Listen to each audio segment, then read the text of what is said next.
Bapak Ibu sekalian, alhamdulillah pemaparan fungsi karunin silakan manfaat dari lingkungan telah disampaikan oleh guru kita Pak Haji Sumarto.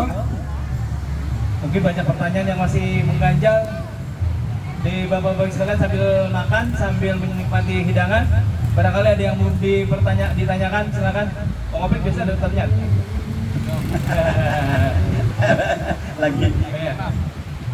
lagi ini Pak. Iya. Pak. Ayo Pak Persan, silakan Pak.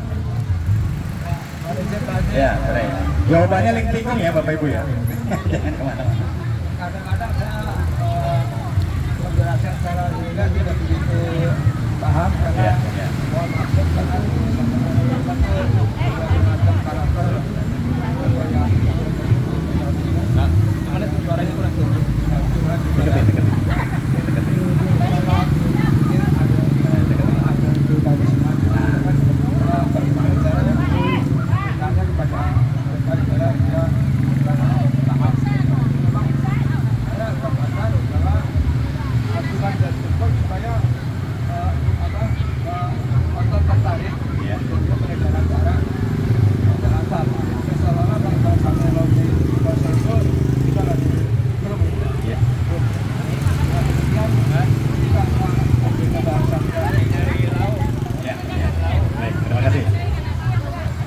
Bapak Ibu sambil makan simak ya.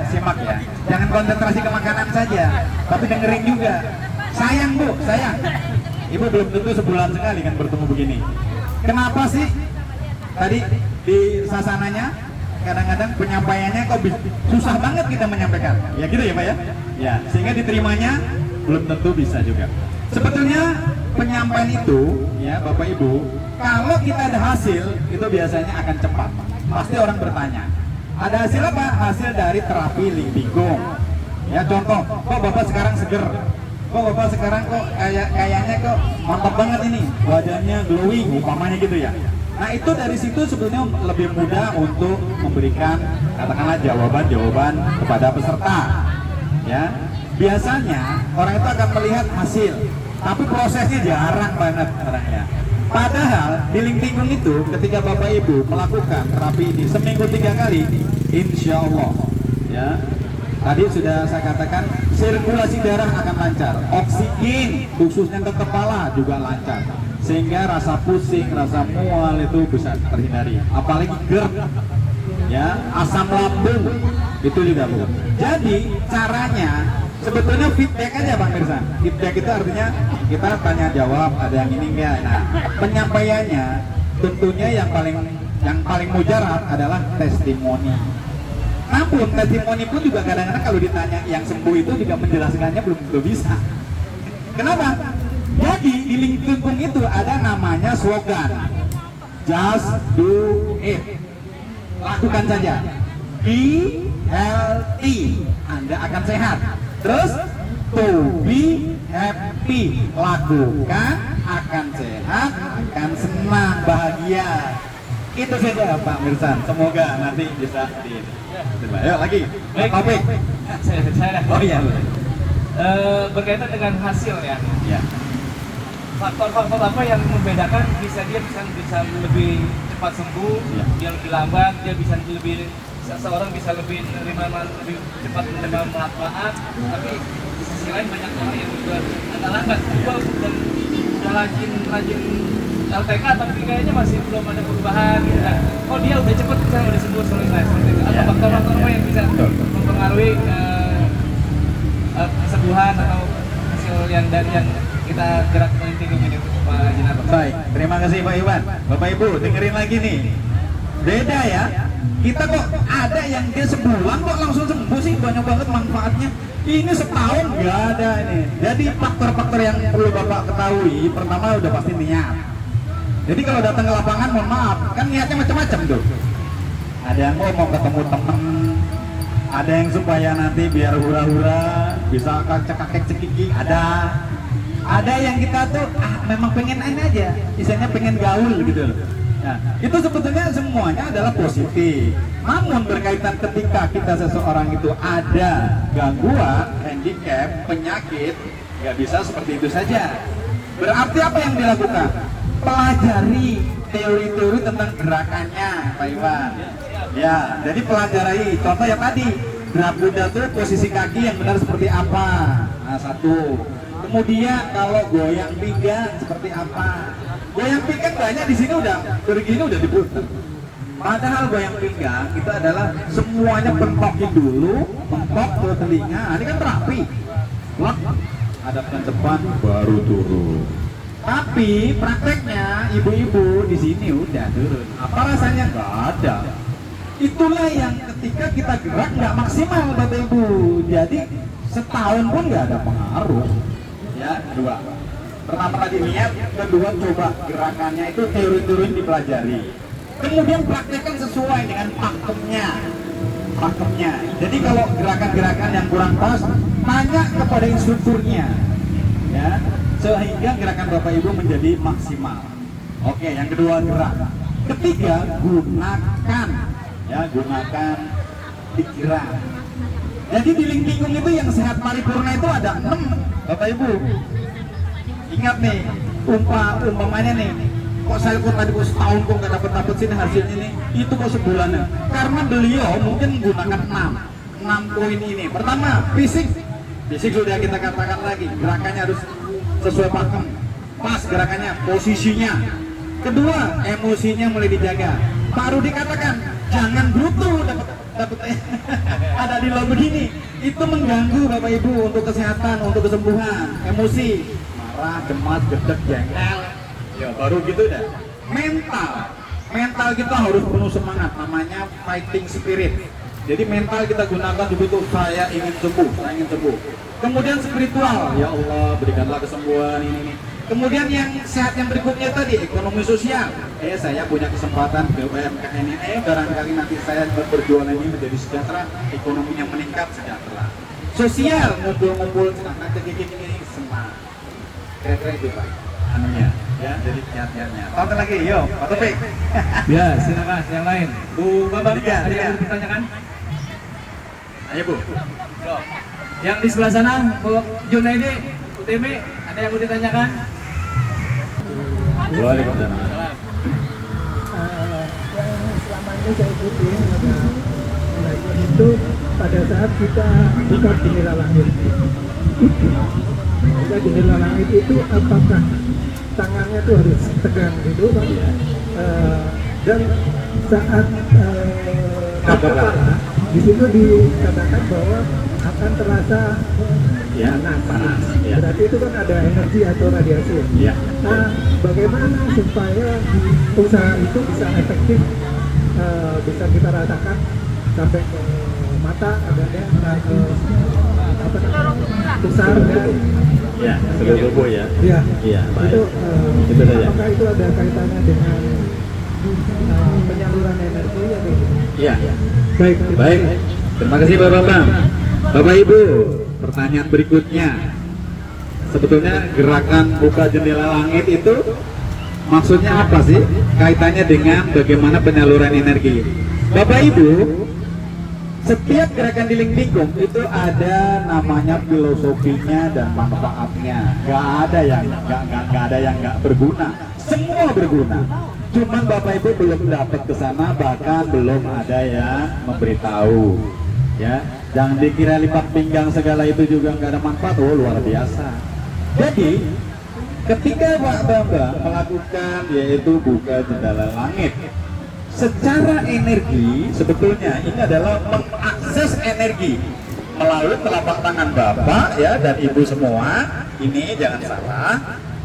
Ini bagaimana caranya? Gunakan visualisasi. Bayangkan bahwa energi di alam semesta ini masuk melalui telapak tangan Bapak Ibu, mengalir mulai dari lengan, terus dia masuk sampai ujung jari kaki, ujung jari tangan, bahkan ujung kepala. Sehingga ya namanya flow of energi, aliran energi itu akan menyeluruh ke seluruh tubuh. Sehingga kalau kita 3 kali putaran dalam setiap latihan, kan 3 kali itu ya 1 Bapak niatkan untuk sepertiga bagian, umpamanya dari bawah bikin 3 bagian sampai pusar 2 sampai dada, 3 sampai kepala. Jadi Bapak Ibu ketika terapi yang tadi buka jendela langit 50 kan, mainkan itu 50 energinya sampai besar kata Pak. Terus isi terus. Nanti 50 yang kedua dari booster sampai leher umpamanya. Dengan apa? Dengan niat dan pikiran. Bayangkan bahwa energi yang Bapak masukkan tadi itu katakanlah ya meliputi atau menyeluruh atau dia masuk ke sel-sel tubuh kita di bagian booster sampai leher. Yang ketiga, bagian ketiga buka jendela langit itu mulai leher sampai kepala. Sehingga Bapak Ibu di lingkungan itu semua potensi diri Bapak Ibu harus keluarkan. Apa potensinya? Ya ada 4 tadi minimal. Ada fisik, ada emosi, ada mental, ada spiritual. Sehingga di lingkungan ya kalau terapi tolong gunakan yaitu semua potensi fisik. Udah fisik benerin, nanya sama instrukturnya ini, Pak begini nih gimana sih Pak? Nah, nanti ditanya terus sakit ya Bu ini? Enggak, coba tambah lagi sampai sempurna. Katakanlah fisik. Emosi kendalikan. Kalau ada kemarahan, kejengkelan dengan instrukturnya katakanlah ya, Ibu kendalikan. Apa? Jangan dilihat instrukturnya, ya Pak dengerin petuah-petuahnya itu dengerin panduannya. Ketika mental, pikiran Bapak Ibu gunakan terus bahwa energi yang sudah saya himpun ini untuk dia tersalur ya. Kemudian yang keempat spiritual sudah pasti doa. Bagaimana Bapak cara kita mengetahui kalau ini hawa panas? Enggak semua bisa merasakan ternyata kan ya kan enggak semua. Tapi untuk mengujinya sederhana Pak Bapak, hanya digesek. Lihat berapa kali Bapak itu? Oh 2, 3, 4, 5. Nah ini panas. Nah jadi ketika Bapak Ibu saya 5 gosokan saja, 5 gosok pun panas. Ya inilah yang untuk menterapi. Ada di otak, ada di mata, ada di pusat, ada di ginjal. Ini sebetulnya. Itu ilmunya. Oke, cukup ya. Ada lagi? Ya. Terima kasih. Ada yang mau ditanyakan lagi? Siapa? Oh, gerak legong. Gerak legong. Kenapa Pak? Gerak legong. Untuk apa? Manfaat. Perhatikan, gerak legong. Apa teorinya? Teorinya adalah bagaimana kita rentangkan kedua belah tangan, rilekskan lengan, kemudian apa? Pangkal telapak tangan, tekan di dalam kuat. Apa yang Bapak rasakan nih Pak Catur?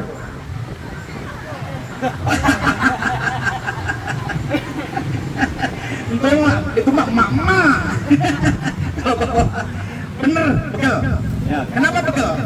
Ya, harus saya jelaskan. Ini Bapak Ibu coba rasakan ya. Telapak tangan Bapak Ibu akan kayak tebel. Nah, tebel tuh rasanya tuh. Tuh, Bapak makin tekan makin ke dalam gini, dia makin keras, dari sini makin kuat. Ya, kuat. Pegel itu apa sih? Sinyal tubuh, tanda tubuh ngasih tahu ada sumbatan. Sebetulnya nah ini Bapak nanti terapinya bisa dengan apa? Bisa dengan katakanlah nih ya, buka dada atas, kocok ya gitu, terus buka dada saja, atas, bawah. Ini ada teorinya. Sehingga nanti Pak Catur kalau nanti lakukan gerak legong, coba pasti akan berubah. Contoh, buka jendela langit 1, 2, 3 yang ada 2 kali itu. Nanti ketiga setelah kocok seluruh badan itu begitu gini, coba rasakan ya. Enteng. Coba Bapak ini rasakan ya. Pasti enteng sininya. Kenapa? Menandakan sumbatan-sumbatan Bapak Ibu sudah mulai terurai. Jadi gerak legong itu sebetulnya cas kaki manusia itu bagian kedua. Jadi ketika Pak Catur ini ditegangkan begini nih, ini sebetulnya sudah merupakan katakanlah membuat setrum baru. Itu Pak. Kalau pegel itu biasa, itu menandakan ada sumbatan. Cukup Pak.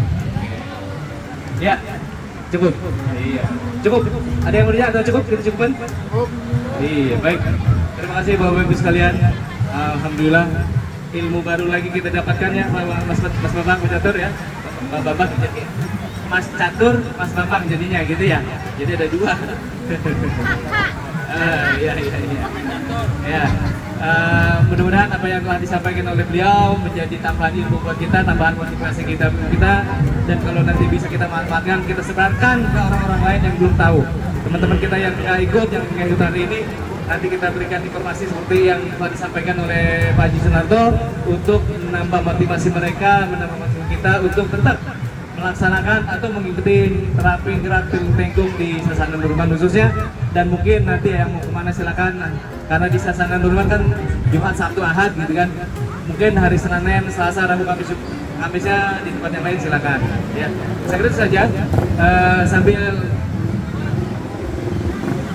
Sambil yang lain, karena sesuai dengan jadwal setelah dari pemaparan dari Pak Haji Sunarto, nanti akan ada sedikit tausiah yang akan disampaikan oleh guru kita Kiai Haji Radhamedi.